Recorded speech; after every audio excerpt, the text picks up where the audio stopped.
সবার সহানুভূতি পেয়ে সুন্দর এই পৃথিবীতে আগের মতো স্বাভাবিক জীবন নিয়ে বাঁচার আকুতি জানিয়েছেন মসজিদের মুয়াজ্জিন মাহবুব রহমান। তিনি বলেন, দয়া করে আমাকে বাঁচান, বিনা চিকিৎসায় বিদায় নিতে চাই না। মানুষ মানুষের জন্য, জীবন জীবনের জন্য। একটু সহানুভূতি কি মানুষ পেতে পারে না? এমনই এক আকুতি জানিয়েছেন গাইবান্ধার সাদুল্লাপুর উপজেলার জামালপুর ইউনিয়নের এনায়েতপুর গ্রামের সৈয়দ আলীর ছেলে মাহবুব রহমান।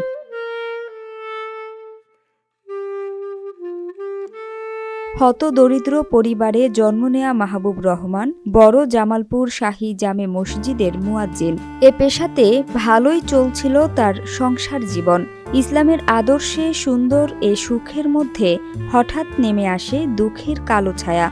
এরই মধ্যে আক্রান্ত হয়ে পড়েন দুরারোগ্য কিডনি রোগে। বর্তমানে তার জীবন সংকটাপন্ন। ঢাকার হাসপাতালের চিকিৎসকদের তথ্য অনুযায়ী তার দুটো কিডনিই প্রায় বিকল। তাকে মাসে কয়েকবার ডায়ালাইসিস করাতে হয়। এতে মোটা অঙ্কের অর্থ ব্যয় করতে হচ্ছে।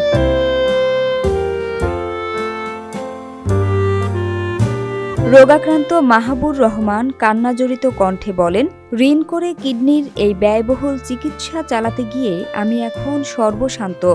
যতদিন বেঁচে থাকব ততদিন ডায়ালাইসিস করার পরামর্শ দিয়েছেন চিকিৎসকরা। প্রতি মাসে তার চিকিৎসা ও ওষুধ বাবদ লাখ টাকার প্রয়োজন হয়। আমার পক্ষে এ অর্থ জোগাড় করা সম্ভব হচ্ছে না।